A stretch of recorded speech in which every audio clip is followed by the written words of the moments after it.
प्यारे बच्चों, आज हम लोग पढ़ेंगे वर्कशॉप कैलकुलेशन एंड साइंस का 9 चैप्टर का नाम है work, power and energy. Work means होता है कार्य, पावर मीन्स होता है शक्ति और एनर्जी मीन्स होता है ऊर्जा। ठीक, तो फर्स्ट टॉपिक है वर्क। फर्स्ट टॉपिक क्या है? वर्क। वर्क क्या होता है? कार्य क्या होता है? कार्य जैसे मान लीजिए किसी भी वस्तु पर जब हम फोर्स जनरेट करते हैं तो क्या होता है, वो बल की दिशा में ही, फोर्स के दिशा में ही, क्या है, डायरेक्शन में ही क्या होता है, विस्थापित हो जाता है। उसी को हम कार्य कहते हैं। जैसे मान लीजिए कोई बॉडी है, कोई ये पिंड है, ठीक है, कोई बॉडी है, इस पे जब हम फोर्स अप्लाई करते हैं तो यह बॉडी क्या करेगी, कुछ ना कुछ डिस्टेंस तय करेगी। डिस्टेंस तय करने के बाद और फोर्स क्या कर रहे हैं, हम सामने के साइड में लगा रहे हैं। जैसे फोर्स लगा रहे हैं तो फोर्स की दिशा में ही क्या करे, ये विस्थापित हो जाए। मतलब पिंड यहाँ पे है, जब फोर्स जनरेट किया यस डिस्टेंस तय करके, और पिंड कहाँ पे आ गया, पिंड यहाँ पे आ गया। तो यानी पिंड का क्या, पिंड फोर्स लगाने पर यदि किसी वस्तु के ऊपर कोई बाह्य बल लगाया जाता है और वह वस्तु क्या करे, बल के दिशा में ही विस्थापन उत्पन्न करे, तो ऐसे फोर्स और विस्थापन के जो गुणनफल प्राप्त होंगे वो क्या कहलाएंगे, कार्य कहलाएंगे। क्या कहलाएंगे? कार्य। इस प्रकार से हम कह सकते हैं कि जो वर्क हमारा प्राप्त होगा वो क्या हो जाएगा, पिंड पे लगाया गया बल अगुणे पिंड द्वारा बल की दिशा में तय की गई दूरी s, यानी जो मेरा वर्क हो जाएगा वो क्या हो जाएगा, बल गुणे बल की दिशा में विस्थापन के बराबर हो जाएगा। ठीक है, इस प्रकार से हम कह सकते हैं कि किसी पिंड के ऊपर जो जब कोई बाह्य बल लगाते हैं तो वह पिंड क्या हो, बल की दिशा में विस्थापन उत्पन्न कर दे, उसे हम क्या कहते हैं, कार्य कहते हैं। क्या कहते हैं? कार्य कहते हैं। एक चीज देखते हैं, ये कार्य हो गया। अब इसकी यूनिट कैसे हम निकालेंगे, तो हम क्या जानेंगे, कार्य। कार्य हो गया W बराबर F इंटू एस, ये हो गया, मतलब कि बल गुणे बल की दिशा में तय की गई दूरी, विस्थापन, ये हो गया। अब इसकी यूनिट हम लिखेंगे। इसकी यूनिट लिखते समय ये चीज ध्यान देंगे क्या, कि बल की यूनिट क्या हो जाएगी, बल की यूनिट यदि एक डायन होगा गुणे 1 सेंटीमीटर तो क्या कहलाएगा, एक डायन गुणे 1 सेंटीमीटर जो हो जाएगा, एक डायन गुणे 1 सेंटीमीटर एक अर्ग के बराबर होगा। क्या होगा, एक अर्ग के बराबर होगा। ठीक, अब इसको एक डायन को 1 न्यूटन भी कह सकते हैं, यानी 1 न्यूटन गुणे 1 मीटर जो हो जाएगा वो क्या हो जाएगा, 1 न्यूटन गुणे 1 मीटर जो हो जाएगा 1 जूल के बराबर हो जाएगा, 1 जूल के बराबर हो जाएगा। इसको हम इस प्रकार ये भी कह सकते हैं कि 1 किग्रा गुणे 1 मीटर, 1 किग्रा जो 1 मीटर, 1 किग्रा गुणे 1 मीटर जो हो जाएगा वो क्या कहलाएगा, 9.8 जूल के बराबर हो जाएगा। 9.8 जूल के बराबर हो जाएगा। इस प्रकार से हम ये भी कह सकते हैं कि 1 किग्रा गुणे 1 मीटर 9.8 जूल के बराबर, और 1 किग्रा की जगह पे हम क्या लिख सकते हैं, ये हो गया। और एक चीज और ध्यान देंगे, 1 जूल जो होगा, 1 जूल जो होगा वो 10 के पावर 7 अर्ग के बराबर होगा। यहां से आपके क्वेश्चन बनते हैं, इसमें से आपके क्वेश्चन यही बन सकते हैं कि कार्य की यूनिट क्या होती है, वर्क की यूनिट क्या होगी। तो वर्क की यूनिट आपकी डायन सेंटीमीटर भी हो सकती है, जिसे हम क्या बोलते हैं, अर्ग बोलते हैं। क्या बोलते हैं, वर्ग, अर्ग। मतलब कार्य का मात्रक एक अर्ग भी हो सकता है, जूल भी हो सकता है, और क्या हो सकता है, जूल। कभी कभी क्वेश्चन ये बनता है कि 1 जूल में कितने अर्ग होते हैं, 1 जूल बराबर कितने अर्ग होते हैं। तो क्वेश्चन में जैसे पूछेगा 1 जूल बराबर कितने अर्ग, तो 1 जूल बराबर 10 के पावर 7 अर्ग के बराबर होता है। फिर क्वेश्चन आपका ये भी पूछता है कि 1 किग्रा गुणे 1 मीटर कितने जूल के बराबर होता है, 1 किग्रा गुणे 1 मीटर कितने जूल के बराबर होता है, तो आप सीधे बोलेंगे 9.8 जूल के बराबर होता है। एक क्वेश्चन ये भी पूछ देता है कि 1 न्यूटन गुणे 1 मीटर कितने जूल के बराबर होता है, तो 1 न्यूटन गुणे 1 मीटर जो हो जाएगा 1 जूल के बराबर होगा। ठीक है, यानी ये हो गया। इसके ये होगा, ये चीज हम लोग जान गए। 1 जूल बराबर 10 के पावर 7 अर्ग। क्वेश्चन इसमें जैसे कभी कभी क्वेश्चन ये भी पूछता है, जैसे मान लीजिए कि कोई पिंड है, जैसे मान लीजिए कोई व्यक्ति है, ठीक है, कोई व्यक्ति है, क्या कर रहा है, किसी पिंड को अपने सिर के ऊपर रख करके और क्या कर रहा है, कुछ डिस्टेंस तय कर रहा है, दूरी चल रहा है, ठीक है, कुछ डिस्टेंस तय कर रहा है। तो ये जब पिंड को अपने सिर पे रख करके कुछ डिस्टेंस तय करेगा तो क्षैतिज में क्या करेगा, कुछ ना कुछ क्या करेगा, एक एंगल बनाएगा। क्या करेगा, एक एंगल बनाएगा, जो क्या होगा, जो कॉस थीटा के बराबर हो जाएगा, जो कॉस थीटा के बराबर हो जाएगा। तो इस प्रकार जो बल की जो फार्मूला प्राप्त हो, सॉरी, जो वर्क की जो फार्मूला प्राप्त हो जाएगी वो क्या हो जाएगी, W बराबर F into S cos theta, F S cos theta के बराबर हो जाएगा। कब कब, जब कोई पिंड, जब कोई व्यक्ति किसी पिंड को लेकर के क्षैतिज दिशा में चले तो क्या उस सरफेस और पिंड, उस सरफेस और व्यक्ति के ऊपर रखे गए जो वस्तु होंगे उन दोनों के बीच कुछ एंगल जनरेट होंगे जो क्या कहलाएंगे, कॉस थीटा के बराबर होंगे। उस फॉर्म में जो फार्मूला प्राप्त हो जाएगा वो W बराबर F into S cos theta के बराबर प्राप्त हो जाएगा। ये एक फार्मूला मिल गया।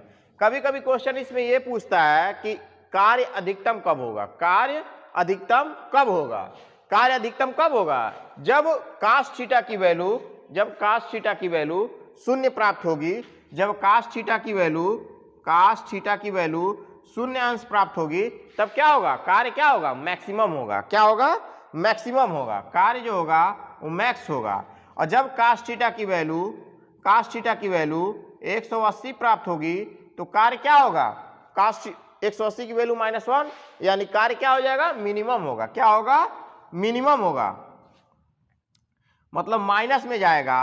और जब कास की वैल्यू 90 प्राप्त हो जाएगी, जब कास की वैल्यू 90 प्राप्त हो जाएगी तो कार्य क्या हो जाएगा, शून्य हो जाएगा। कार्य क्या हो जाएगा, इस प्रकार से हम देख सकते हैं कि यदि कोई व्यक्ति किसी पिंड को अपने सिर पे रख करके और क्या करे, क्षैतिज गति करे, क्षैतिज में जब चलता है तो क्या हो जाता है, पिंड और सरफेस के बीच जो एंगल प्राप्त होता है 90 एंगल प्राप्त होता है, 90 एंगल प्राप्त होता है। तो ये देखते हैं कि 90 अंश का जब कोण बनता है तो उस समय कास थीटा, कास 90 की वैल्यू जो हो जाएगी 0 हो जाएगी।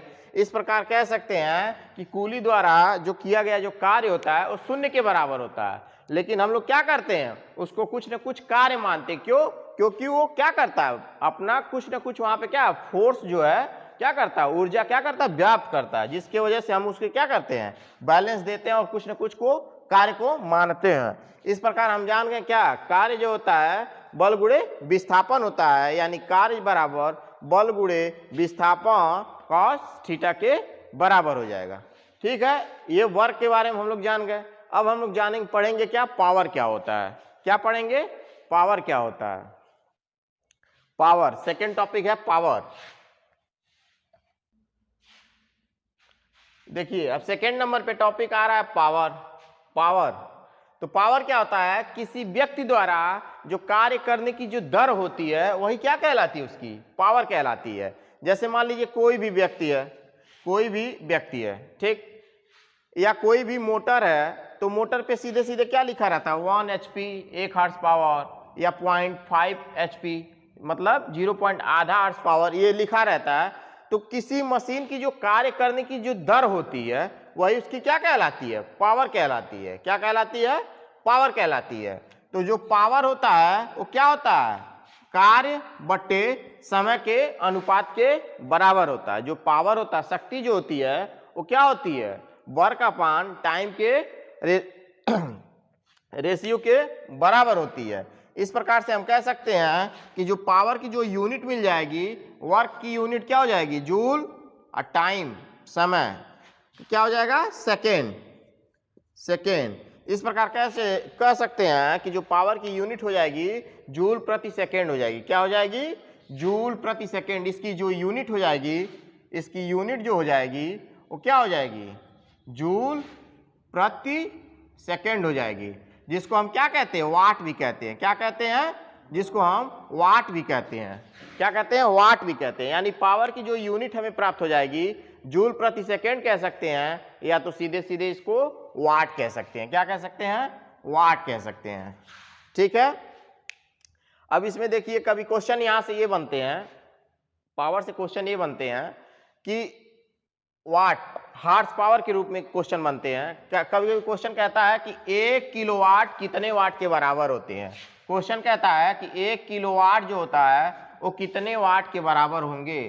तो 1 किलोवाट यानी 1 किलो मीन्स कितना होता है? 1000 और क्या 1 किलोवाट जो होगा 1000 गुणे 1 वाट, यानी 1 किलोवाट जो होगा 1000 वाट के बराबर होगा। क्वेश्चन ये पूछता है कि 1 किलोवाट कितने वाट के बराबर होते हैं। 1 किलोवाट 1000 वाट के बराबर होते हैं। क्वेश्चन कभी कभी इसमें यही पूछता है, ये पूछता है हार्स पावर में पूछ देता है।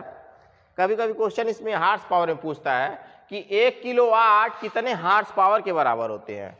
1 किलोवाट पूछता है कि 1 किलोवाट कितने एचपी के बराबर होते हैं, कितने हार्स पावर के बराबर होते हैं। तो 1 किलोवाट जो होता है वो क्या होता है? 1.34 एचपी के बराबर होता है, यानी 1 किलोवाट जो होता है 1.34 हार्स पावर के बराबर होते हैं।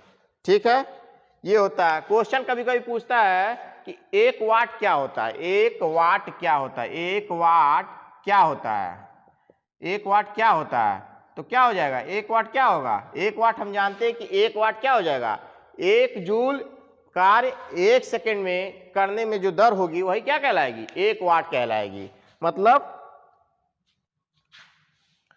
कि 1 वाट यानी हो जाएगा क्या? 1 जूल कार्य 1 सेकेंड में जो किया जाएगा, 1 जूल कार्य 1 सेकेंड में जो किया जाएगा वही क्या कहलाएगा? 1 वाट के बराबर कहलाएगा। ये क्वेश्चन कभी कभी ऐसे पूछेगा। ठीक, यानी फर्स्ट क्वेश्चन ये बन सकता है कि 1 किलोवाट कितने वाट के बराबर होते हैं। दूसरा क्वेश्चन ये बन सकता है कि 1 किलोवाट में कितने हार्स पावर होते हैं। तीसरा क्वेश्चन ये बन सकता है कि 1 किलोवाट क्या होता है। तो ऑप्शन दे देगा 1 जूल प्रति 1 सेकेंड। ठीक, तो ये ऑप्शन सही होंगे। अब इसमें देखिए हार्स पावर आते हैं। क्या? हार्स पावर क्या होते हैं? हार्स पावर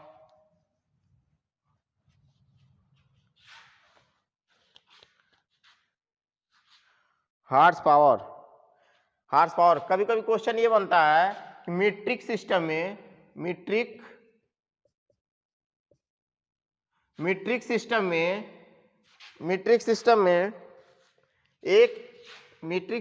एक एचपी बराबर कितने वाट होते हैं। मीट्रिक सिस्टम में 1 हार्स पावर बराबर कितने वाट होते हैं। तो सीधे सीधे आप ध्यान रखिएगा 735.5 वाट होते हैं। ठीक है, 735.5 वाट होते हैं। और कहेगा ब्रिटिश सिस्टम में, जब कहेगा ब्रिटिश सिस्टम में बोलेगा तो ब्रिटिश सिस्टम में 1 हार्स पावर बराबर कितने वाट होते हैं। तो 746 वाट होते हैं। ये भी क्वेश्चन बनता है। क्या मीट्रिक सिस्टम में 1 हार्स पावर बराबर कितने वाट होते हैं। तो 735.5 वाट होते हैं। फिर क्वेश्चन ये भी बनाएगा कि ब्रिटिश सिस्टम में 1 हार्स पावर बराबर कितने वाट होते हैं। तो 746 वाट होते हैं। ठीक है, ये आपके क्वेश्चन यहां से पावर से बनेगा। अब इसमें देखिए पावर पे ही अब कह रहा है इंजनों की अश्व शक्ति क्या होती है। इंजनों की अश्व शक्ति क्या होती है। एचपी मीन्स क्या होता है? हार्स पावर, अश्व शक्ति जिसको बोलते हैं। चलिए अब टॉपिक एक देखते हैं।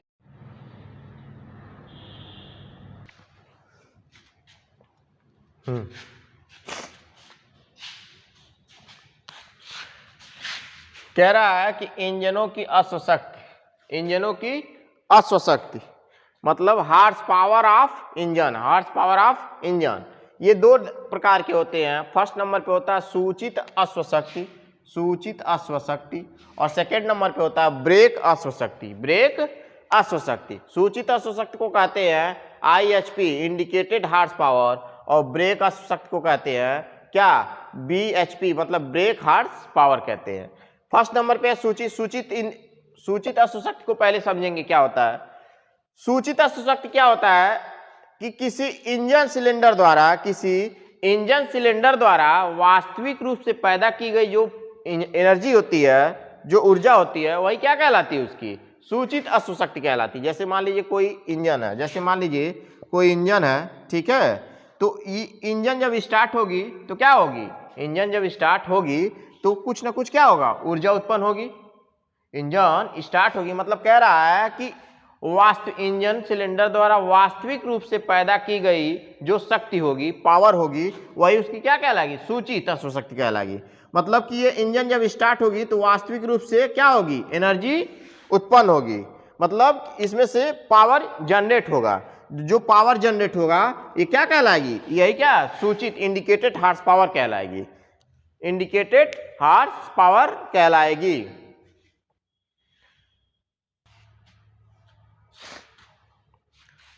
ठीक है, सूचित अश्वशक्ति क्या हो गई? किसी इंजन सिलेंडर द्वारा वास्तविक रूप से पैदा की गई जो पावर होगी वो क्या कहलाएगी? इंडिकेटेड हार्स पावर कहलाएगी। ये हो गया। अब सेकेंड नंबर पे आता है कि ब्रेक अश्वशक्ति, मतलब ब्रेक हार्स पावर क्या होता है? सेकेंड नंबर पे आता है ब्रेक हार्स पावर। तो ब्रेक हार्स पावर क्या होगा? कि जो सूचित अश्वशक्ति होती है, जो जैसे मान लीजिए इंजन है, इंजन जब स्टार्ट होगी तो इसमें से क्या होंगे? पावर जनरेट होंगे।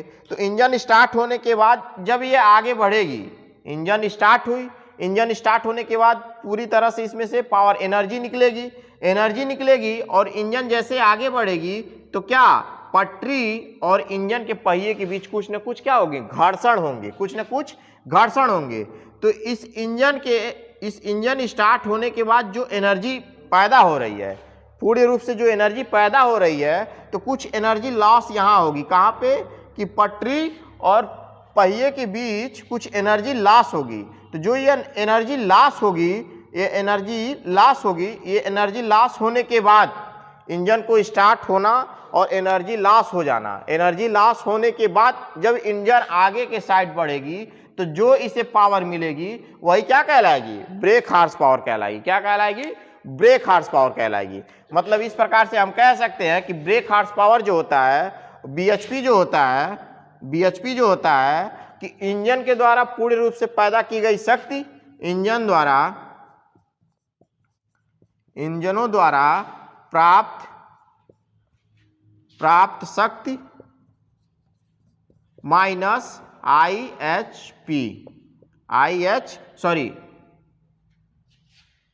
इंजनों द्वारा प्राप्त शक्ति माइनस क्षतियां।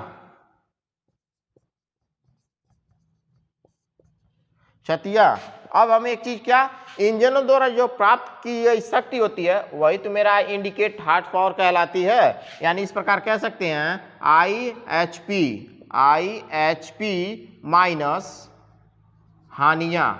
जो क्या? जो पटरी पहिए के बीच इंजन के द्वारा जो प्राप्त जो पावर है, लॉसेस हो रहे हैं, वो हानियां ये क्या हो जाएंगे? बीएचपी के बराबर हो जाएंगे। क्या हो जाएंगे? बीएचपी के बराबर हो जाएंगे। बीएचपी के बराबर हो जाएंगे। यानी ब्रेक हार्स पावर जो हो जाएंगे इंडिकेटेड हार्स पावर माइनस हानियां। मतलब कि इंजन के द्वारा पूर्ण रूप से प्राप्त की गई जो पावर होगी वो क्या? इंजन स्टार्ट होने के बाद जैसे आगे बढ़ेगी तो पटरी और इंजन के पहिए के बीच में कुछ घर्षण होंगे। घर्षण में जो व्याप्त होने वाली जो एनर्जी होगी उसको जब माइनस कर देंगे, मतलब टोटल प्राप्त एनर्जी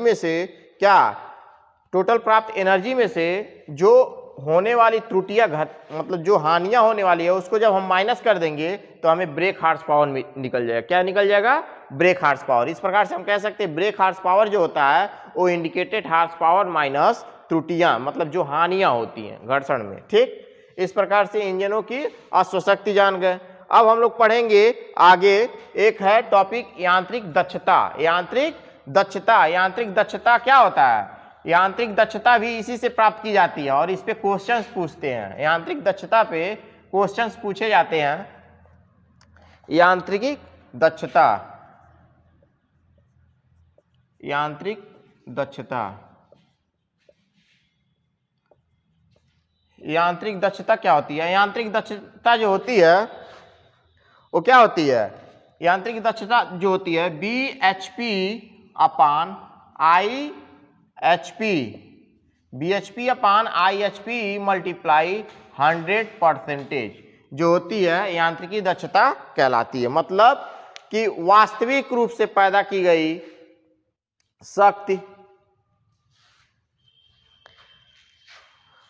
कह रहा है कि ब्रेक हार्स पावर अपान इंडिकेटेड हार्स पावर मल्टीप्लाई 100 की जो वैल्यू प्राप्त होगी वो क्या कहलाएगी? यांत्रिकी दक्षता कहलाएगी। क्या कहलाएगी? यांत्रिकी दक्षता कहलाएगी। इस पे क्वेश्चंस बनते हैं। यांत्रिकी दक्षता को परसेंटेज में जब दिखाएंगे तो 100% दिखा देंगे। ठीक, इस प्रकार ये हो जाएगा यांत्रिकी दक्षता,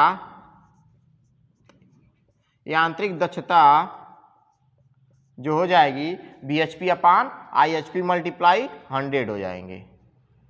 ठीक, ये हो गए। अब टॉपिक कह रहा है वर्क पढ़े, पावर पढ़े एंड एनर्जी। अब क्या है टॉपिक? एनर्जी। क्या है टॉपिक? एनर्जी। एनर्जी ऊर्जा क्या है? एनर्जी क्या है? अब पढ़ेंगे हम लोग एनर्जी क्या चीज होता है। एनर्जी, ऊर्जा, एनर्जी।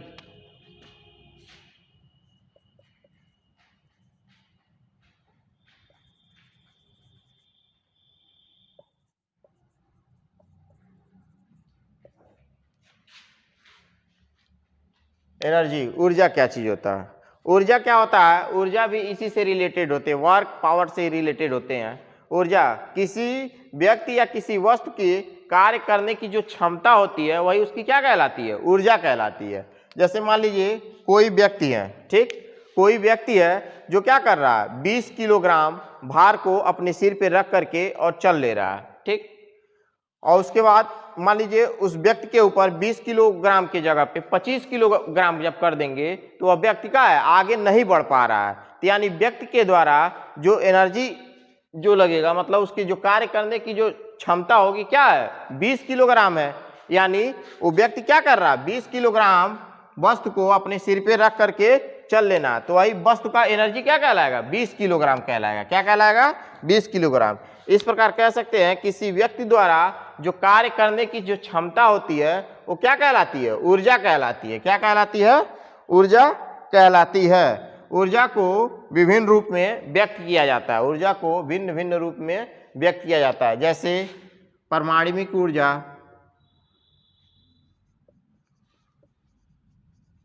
परमाणुक ऊर्जा, रासायनिक ऊर्जा,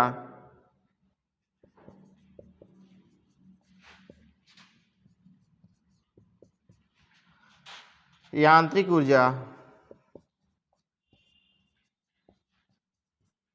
ऊष्मीय ऊर्जा। ठीक है, मतलब कि ऊर्जा को अनेक रूप में व्यक्त किया जाता है। ठीक है, एक क्वेश्चन ये बनता है कि ऊर्जा को क्या समाप्त किया जा सकता है? तो ऊर्जा को कभी समाप्त नहीं किया जा सकता है, बस उसका रूपांतरण चेंज होता है। एक रूप से दूसरे रूप में क्या होता हो? रूपांतरित होता है, चेंजिंग होती है। ठीक है, ये दो प्रकार के होते हैं। एनर्जी जो होते हैं दो प्रकार के होते हैं। फर्स्ट नंबर पे होता है, ये तो प्रकार बहुत से होते हैं लेकिन इसमें टॉपिक में दो प्रकार पढ़ा जाएगा। बहुत से प्रकार होते हैं, जैसे रासायनिक ऊर्जा हुआ, यांत्रिकी ऊर्जा हुआ, ठीक, परमाणुविक ऊर्जा हुआ, ऊष्मीय ऊर्जा हुआ। ये सब ऊर्जा बहुत प्रकार के होते हैं, लेकिन अब आपके बुक में टॉपिक में दो प्रकार को बताया गया है, जिक्र किया गया है। फर्स्ट नंबर पे है स्थितिज ऊर्जा, स्थितिज ऊर्जा, और सेकेंड नंबर पे है गतिज ऊर्जा, गतिज ऊर्जा। ठीक है, स्थितिज ऊर्जा क्या होती है? स्थितिज आप पढ़ने से ही पता चल जा रहा है कि मतलब स्थित। स्थितिज मीन्स क्या होता है? स्थिर, मतलब किसी स्थिति के कारण जो ऊर्जा हमें प्राप्त होती है, किसी वस्तु के स्थिति के कारण जो ऊर्जा हमें प्राप्त होती है, स्थितिज ऊर्जा कहलाती है। क्या कहलाती है? स्थितिज ऊर्जा कहलाती है। स्थितिज ऊर्जा जो होती है वस्तु के द्रव्यमान, वस्तु पे गुरुत्वीय त्वरण और वस्तु के हाइट, मतलब mgh पर निर्भर करती है। किस पे निर्भर करती है? mgh पे निर्भर करती है। और गतिज ऊर्जा क्या होती है? किसी वस्तु के गतिमान के कारण जो एनर्जी प्राप्त होती है उसे हम गतिज ऊर्जा कहते हैं। क्या होता है 1/2 mv²। ये क्या होती है, वस्तु के द्वारा चली गई वेग और वस्तु के द्रव्यमान पर निर्भर करती है। यानी इस प्रकार से कह सकते हैं स्थितिज ऊर्जा जो होती है वो क्या होती है mgh होती है और गतिज ऊर्जा जो होती है 1/2 mv² के बराबर होती है। ये दो फार्मूला है एनर्जी की, ये दो फार्मूला है स्थितिज और गतिज के। इस दोनों फार्मूले पे आपके क्वेश्चंस बन देंगे।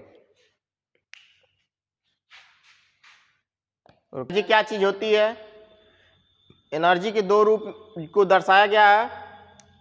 फर्स्ट स्थितिज ऊर्जा और सेकंड पे है गतिज ऊर्जा। स्थितिज ऊर्जा की जो वैल्यू निकालने की फार्मूला है mgh और सेकंड गतिज ऊर्जा की निकालने की वैल्यू फार्मूला जो है 1/2 mv² है।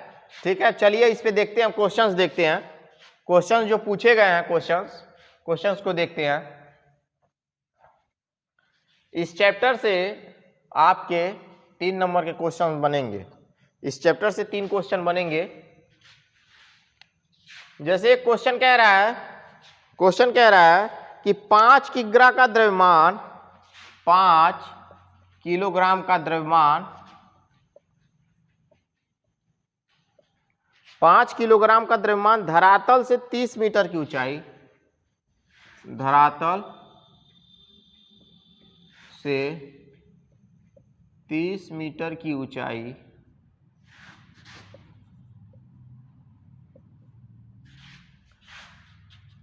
पर रखा गया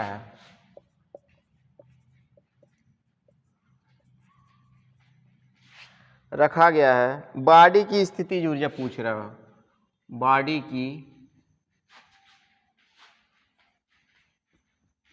स्थितिज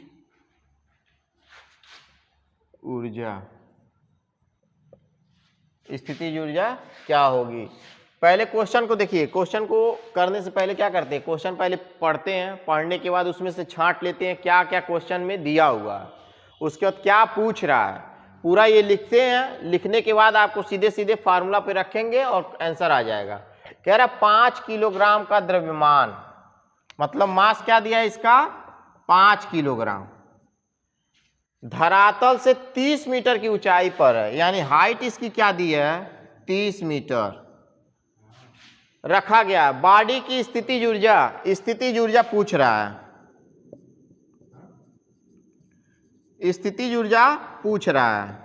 और जी की वैल्यू हम जानते हैं 9.8 मीटर प्रति सेकेंड स्क्वायर है। इस प्रकार से हम क्या कह सकते हैं, स्थितिज ऊर्जा जो होती है, अभी फार्मूला आपको बताया गया है कि जो स्थितिज ऊर्जा होती है mgh के बराबर होती है।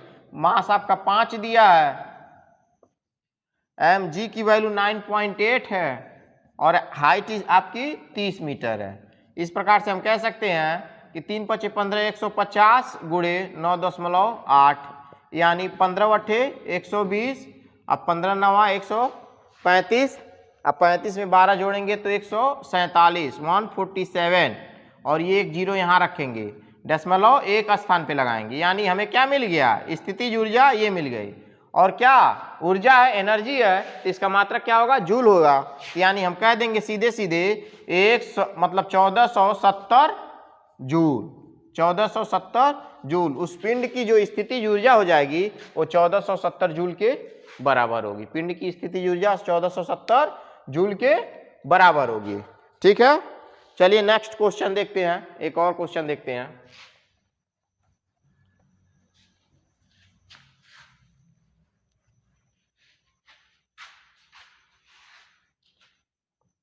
नेक्स्ट क्वेश्चन देखते हैं।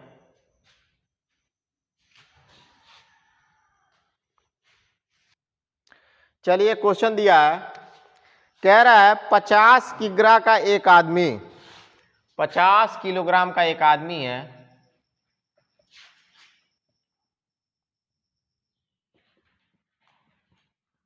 50 किलोग्राम का एक आदमी अपने सिर पर 40 किग्रा का भार, अपने सिर पर 40 किग्रा का भार, 40 किग्रा का भार ले जा रहा है। क्या कर रहा है, ले जा रहा है। और वह समतल भूमि पर 25 मीटर की दूरी तक चलता है। और वह क्या करता है? समतल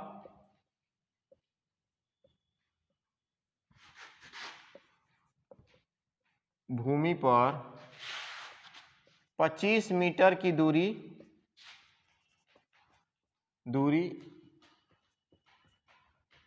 चलता है। उसके द्वारा किया गया कार्य, मतलब व्यक्ति द्वारा किया गया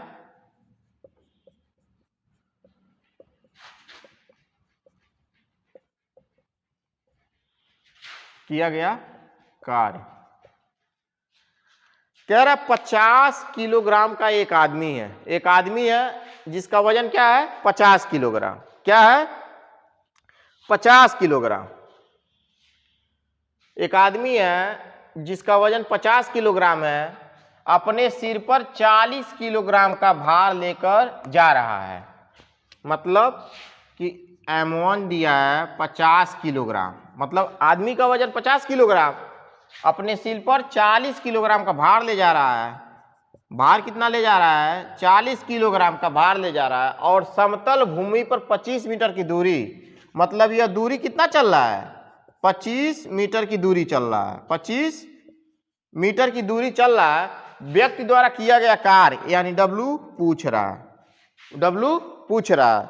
और आपको बताया गया है कि कार्य जो होता है क्या होता है कि किसी व्यक्ति द्वारा किसी वस्तु पर लगाया गया बल और बल के दिशा में विस्थापन की क्रिया ही कार्य कहलाती है। यानी कोई व्यक्ति है जो 50 किलोग्राम और 40 किलोग्राम का वजन लेके जा रहा है, और व्यक्ति की वजन ऑलरेडी दी हुई है 50 किलोग्राम, यानी M1 प्लस M2 ये हो गया, और मल्टीप्लाई 25 दूरी 25 दिया है दूरी, यानी इस प्रकार हो जाएगा। क्या M1 क्या दिया है? 50 प्लस 40 गुणे क्या? 25। दूरी कितना चल रहा है? 25। तो क्या हो जाएगा?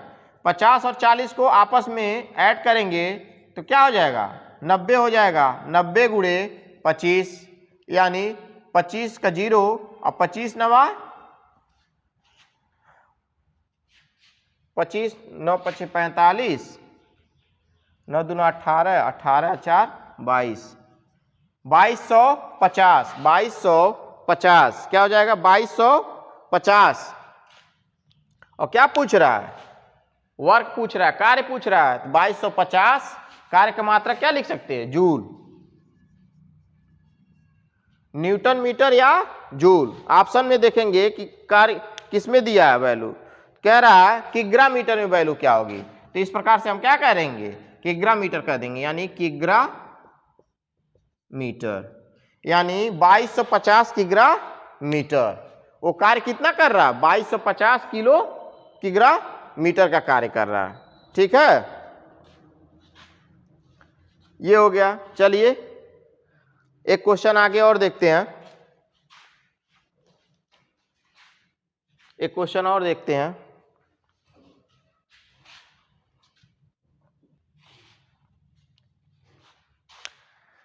कह रहा है 200 लीटर जल को 200 लीटर जल को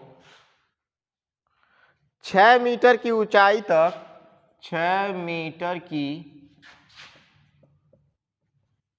ऊंचाई तक उठाने में किया गया कार्य क्या होगा? उठाने में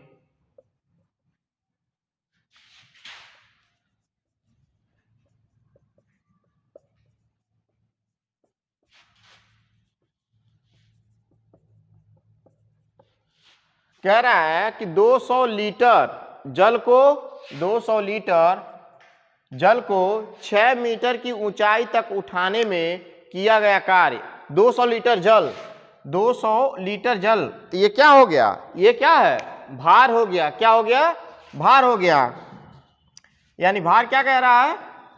200 लीटर जल। तो 200 लीटर जल है तो इसको किलोग्राम क्या कह सकते हैं? सीधे सीधे कह सकते हैं क्या? 1 लीटर जो होगा वह 1 किलोग्राम के बराबर होगा, तो यानी 200 लीटर जो हो जाएगा वो क्या हो जाएगा, 200 किलोग्राम के बराबर हो जाएगा। और कह रहा है कि 6 मीटर की ऊंचाई तक, यानी दूरी क्या कह रहा है इसका, 6 मीटर दूरी कह रहा है, 6 मीटर की ऊंचाई तक उठाने में किया गया कार्य W पूछ रहा है। तो सीधे सीधे फार्मूला W जो होता है वो क्या होता है, F इंटू डी यानी F इंटू एस होता है।